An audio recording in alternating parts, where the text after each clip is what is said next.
Thank you very much. Thank you. Well, I don't know. I'm happy I'm not knocked out or anything.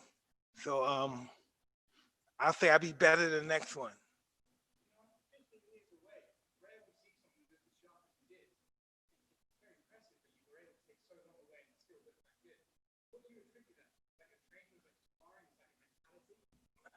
It's my mentality, but my trainers and my sparring partners kicked my ass so bad, and I'll never call a fighter a bum again. I took my youth for granted, and then this actual event made me find out what I really was made out of because they really beat me to death.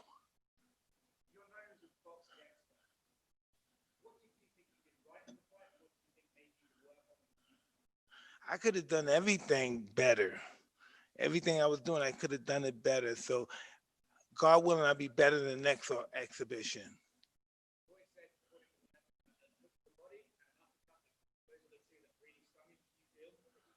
Well, he was very smart and very difficult to hit him with a solid punch. And if I did catch him with a good punch, he played possum really well. He didn't let me know I hurt him or anything. I was just happy to be in there with him and just go to 8 rounds. That didn't mean nothing to me. The scorecards didn't mean nothing to me. The lack of fans didn't make anything of it. I was just happy to go to distance because I was used to doing it with the 3 minute round. So I said, why not just go to distance? Everybody know I can knock somebody out if I did. I think going the distance that's real fighting, having the endurance and going the distance because you're not going to knock everybody out. I've learned that in my early experience.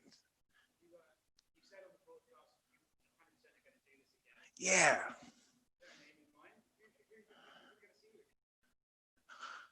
I don't know. Maybe we do something in the south of France, Monaco, at Saint Tropez, and we do something out there. One of the European fighters out there or something. Anything's possible. Sky's the limit. I believe we broke all the records on pay per view um, concerning boxing. We did a really kick butt on there, but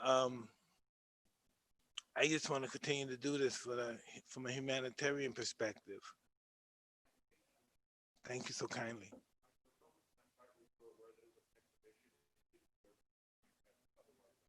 Well, I'll do it in the next one then.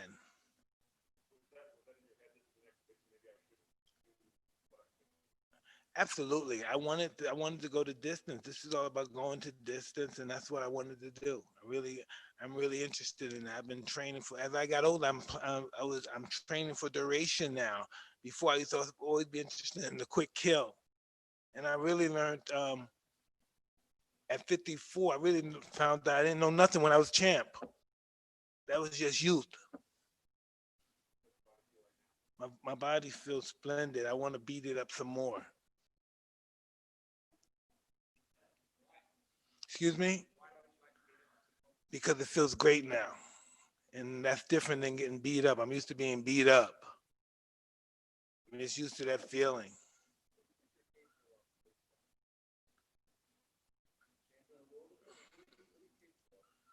I'm capable of helping a lot of people less fortunate than myself. That's what I'm capable of doing all over the world. In a perfect world, I'm a missionary. In a perfect world.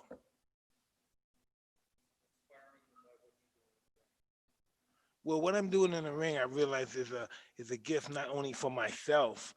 Before it was all about me and the hot chick and the nice car and the planes and the boats, and it doesn't do it for me anymore. So I went another way. I help somebody else, I guess, right? Because I don't get into that no more. I like my pigeons and my fancy clothes. But other than that, I don't want anything out of life. It's not a trip, my pigeon and my clothes. And, of course, my children and my wife, but it's my pigeon and my clothes. My pigeon and my clothes and my joint. Ain't that something, my joint? Yeah, absolutely coming down. Yeah. Well, listen, I can't stop smoking. I smoked during fights. I used to have to smoke. I'm sorry, I'm a smoker. I smoke every day. I never stopped smoking. Absolutely, yes.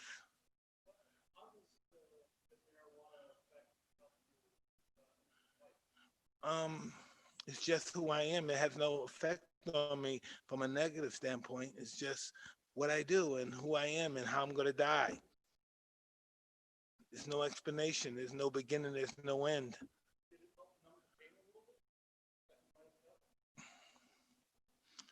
No, it just numbs me. It doesn't numb the pain.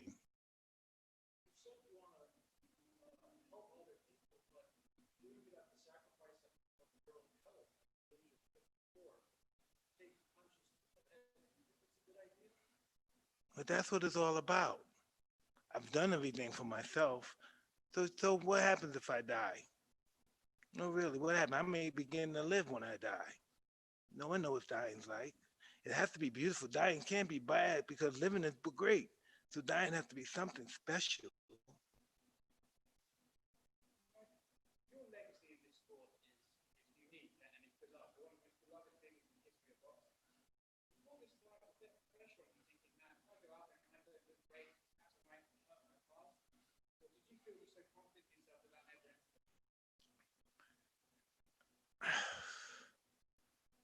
Wow, I never asked me that. The thought of failure never creeped in my mind. I never is that failure. I don't know. I don't fuck. I don't damn. That was a hell of a question. No, in a way of I just how do I answer that question? I never think of my. I always God forgive me, God. I always think of myself as grandeur. I always think of myself as a roaring gladiator like Alexander the Great. I feel like I'm a ruler when I'm in my mind thinking about accomplishing something. I think possible, nothing's impossible to somebody who tries. So I never think about failure in that perspective. I think about failing, but not in that perspective.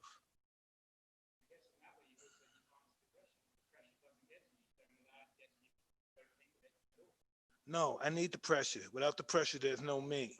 Without the pressure, I don't have the guts to say, "Hey, I'm gonna fight this guy." I have to have the pressure. Anything that I'm afraid to do, I do it. If when I was younger, when I was afraid to ask out a beautiful girl or girl, whoever, I would do it. Even if she was saying no, I would just do it just because I was afraid to do it. And that's just how I live my life. I just I live to be humbled.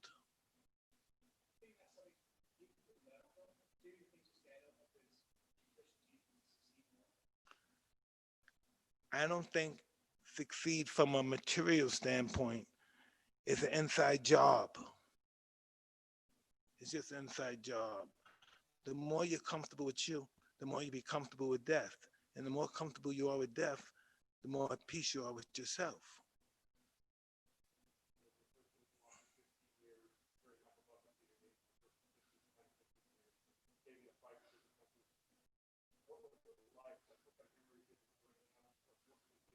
I didn't have any memories. I just knew I belonged here. This is where I belong. I never once, even when my first day sparring, and I got my rib crack, and that guy he was just smashing my jaw. I never once said, "What the hell am I doing here? Am I crazy?" I just said, "Wow, I'm in the right place." I said, "I'm in the right place."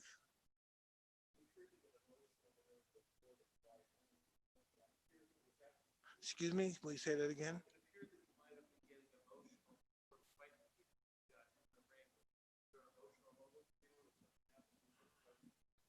I don't think, I don't know. I was just happy to be in there.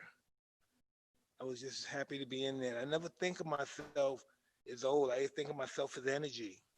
I never say some 54-year-old guy because some 54-year-old guy is going to come to the ring. I always say some energy is coming to the ring.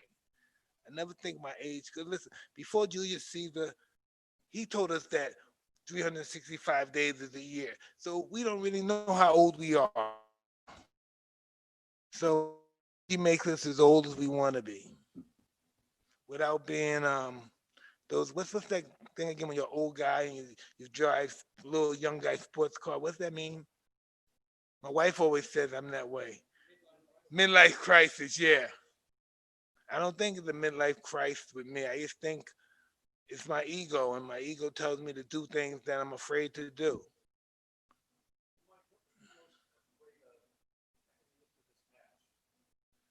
Just getting my ass kicked.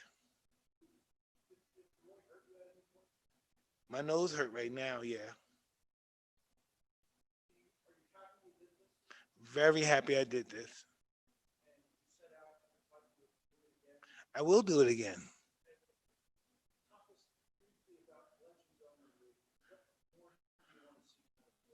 Well, listen. Whatever I want to see come out of it, what I anticipate seeing is really almost there. We're going to take this place. The sky's the limit with this place. We have so many great legends that are so and it's just an array of them that's so interested in jumping on board and being involved with this program. Listen, I had what 15 fights in 1 year. So let's just try to work on closer to that.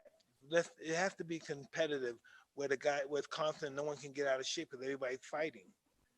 It'll be consistent. I would like to have once every 2 months. My personal opinion. I would like to have one fight every 2 months. The first time I ever did Mitch, when y'all saw that, and I got these 2 billion impressions. After that, I was in the bed for a couple of days. I couldn't get up. I had sciatica. Can you believe that combination gave me sciatica? Excuse me. I'm gonna work out. It become my lifestyle style now. I'm never gonna be that guy. You know, I don't know, Fat Mike again and stuff, cokehead Mike. I ain't gonna be that guy no more.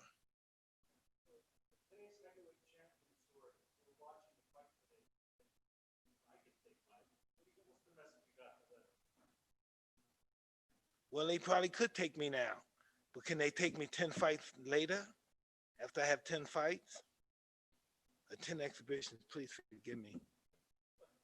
And then maybe after that, maybe we can exhibition. The people who are saying what you're saying, maybe we can have exhibition probably after 10 more of these that I have.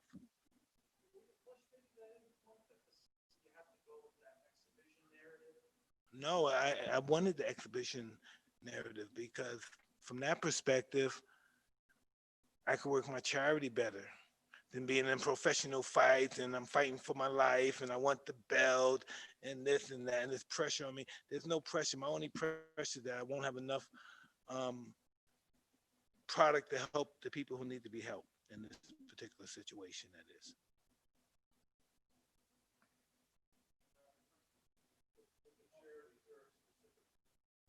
just grassroots charities, friends of mine that's holding down the community, involved with stopping the killing and stopping the crime. And those are the guys that I'm involved with that want to help the youth, the next generation. And we don't want to lose the next generation to drugs and pandemics and everything. We have pride in our community, which is Brownsville, Brooklyn, and just Brooklyn in general, and just anybody. We have charities in Newport Beach. It's just we're doing a lot. We're doing a lot with little stuff. And so me doing these exhibitions and receiving things, that helps. That really helps.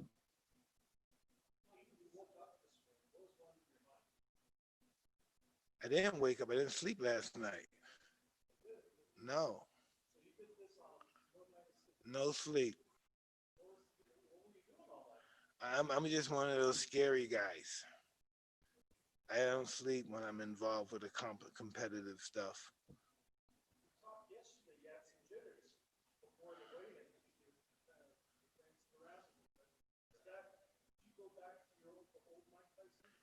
The old Mike Tyson no longer exists. I, no, I just this was a new occasion for me. I was a bit nervous, but I just looked at the situation. Hey, this is a better cause than me. Why am I nervous? This is going to be good. You know, I didn't expect to do anything. I just expect to go to 8 rounds and try to and entertain the crowd and be able to do what I want to do in these grassroots situations.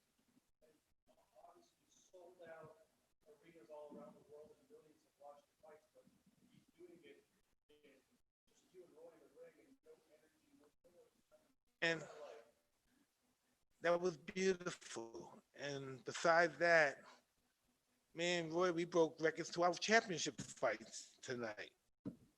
You know, everybody's watching, and I'm really grateful to that. I'm really grateful for that. Really, I am.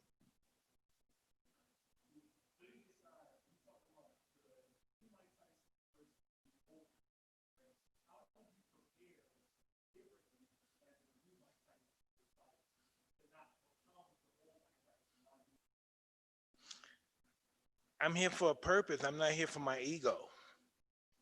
My ego is taking the money and buying some planes and some nice houses and packing up a bunch of chicks and have some orgies and stuff.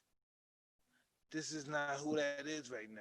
That guy was just somebody that had to be eventually. He was a platform to become me.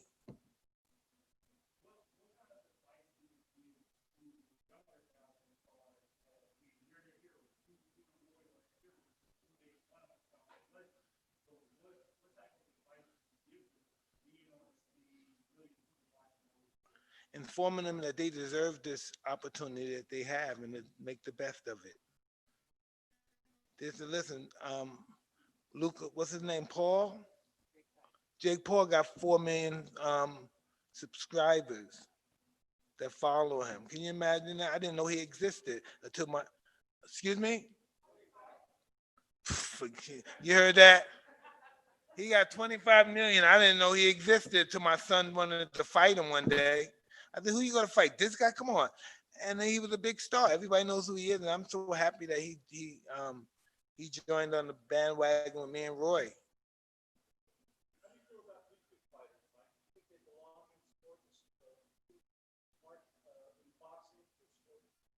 Well, listen, my ego says so many things, but my reality is they help boxing so much.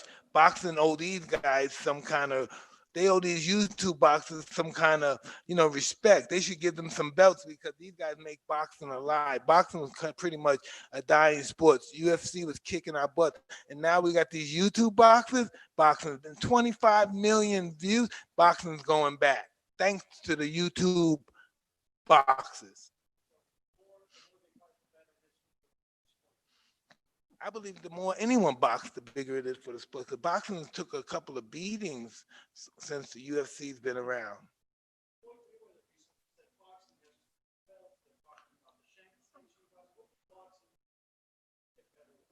Boxing never have too many belts because every time there's a championship fight, there's more money for the fighter. So there's never enough belts, you know. So just say there's one champion, he got 10 guys. How long do you think he's going to go through these 10 guys? Plus, they got to fight each other and take each other out. So listen, he's really no fights. So it's good to have 3 champions, and every time there's a fight, the commission, everybody can get paid their money, their percentage, or whatever they charge, and it's beautiful. Everybody makes money. That's what this business is about: money. It's not about ego. Hey, I don't like him and who he's with, so I'm not going to fight him. If he's your friend, you'll fight. You make each other money. How do you guys be friends and you're both fighters and one guy's the big star? You're hardly eating, and he say he's your friend. That's what fighters did in the old time. They fight each other and make each other money and help each other. That's what it should be like now. I shouldn't say I'm not gonna fight him because I don't like his promoter.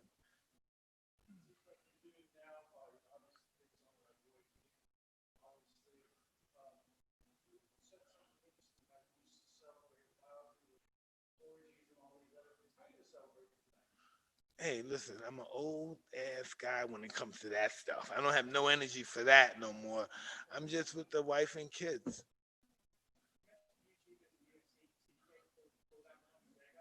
And that is beautiful. Jake Paul, him and his brother, man, they're a God gift to YouTube boxers. YouTube, I mean, boxing should just give them a belt, because these guys brought boxing back to life. And I know it's hard to believe, but these guys brought it back. 25 million views to see this guy with some Robertson tonight, right? Not, oh God, I like Nate too. I didn't like to see the knockout.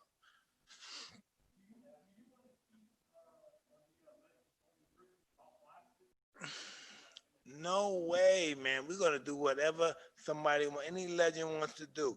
Jerry Rice, um, any any McEnroe and his brother, they still feel they can play. Anybody that everyone said, hey, you retired, you're no good no more, but you still got it, you're still beautiful. Jerry Rice got it. I got it. You know what I mean? Guys like Tom Brady, they could play forever. You know, that's just the way it is. You know what I mean? People still want to, even if we're not as fast as we used to be, because this is how Legends Only League got into existence. I'm watching Jerry Rice. I don't know what it is, Beyond the Glory, whatever it is. And this guy, he runs the 5-4, something to that extent. I don't know the football. So he's like a few seconds off that, so he can't play no more. Wow, can you believe this man? He's a few seconds off his world best record. So that means you're no good. You can't play no more. But there's guys that want to see him run more than they want to see the guy that plays his position now on a team he lost. He didn't make. So what's that mean? We can't watch Jerry no more. Really, we can't watch Jerry no more just because he's a few seconds slower. So I think Jerry Rice, he could find a bunch of friends that are like him in shape and they stayed in shape and they still have their speed and they could have opened up an organization, a commission. And they could do it in tennis. But I guess race car, you could do that at any age. But still, there'd be other sports.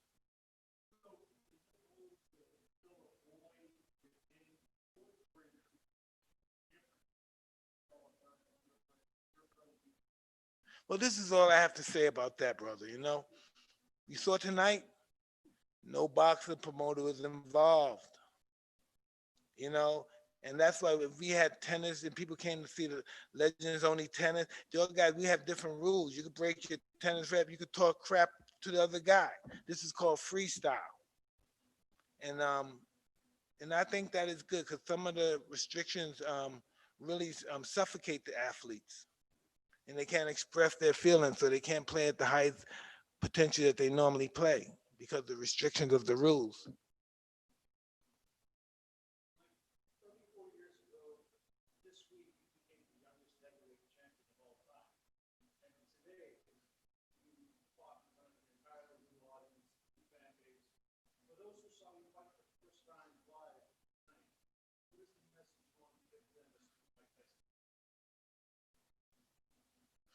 I can't tell you who Mike Tyson is because I'm only 54 years old. And if I'm 54 years old and I can tell you everything about me and I know who I am, I'm very limited in my thinking. So I don't know really that much. I just want to be who I am. I like who I am. I never liked who I was before. I like who I am now.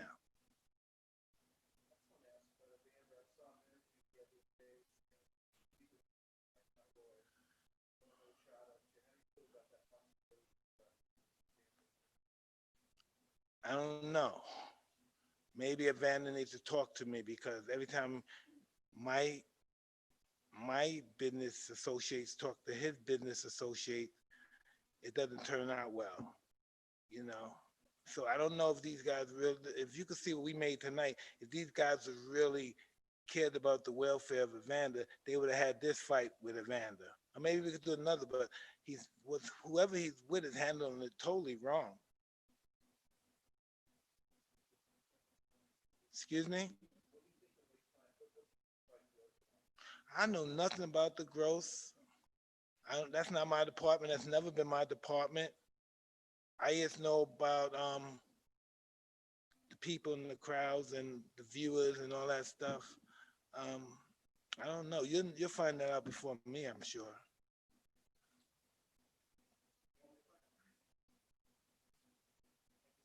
It's really my pleasure. Thank you.